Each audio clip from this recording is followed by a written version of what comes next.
இன்றைக்கி pumpkin soup எப்படி பண்ணுறதுன்னு பார்க்கலாம். பம்ப்கின் நமக்கு எல்லாருக்குமே தெரியும்.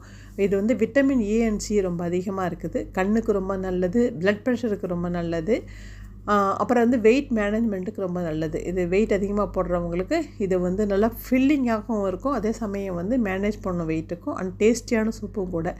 இதுக்கு வந்து இன்றைக்கி நான் வந்து ஒரு 200 கிராம்ஸ் வந்து பம்ப்கினை தோல் எடுத்துகிட்டு கட் பண்ணியிருக்கேன்.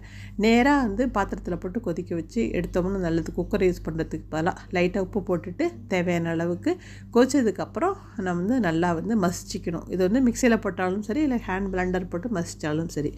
நல்லா மசித்ததுக்கப்புறமா கொஞ்சமாக தண்ணி விட்டுட்டு அதுக்கப்புறம் இந்த ஒரே ஒரு பூண்டு பல் எடுத்து அதை சின்ன சின்னதாக கட் பண்ணி போட்டு ஒரு 2 மினிட்ஸ் வந்து திருப்பி கொதிக்க விட்டு அதை எடுத்துகிட்டு திருப்பி பவுலில் மாற்றி தேவையான அளவுக்கு பெப்பர் தூள் போட்டு சர்வ் பண்ண வேண்டியதாங்க.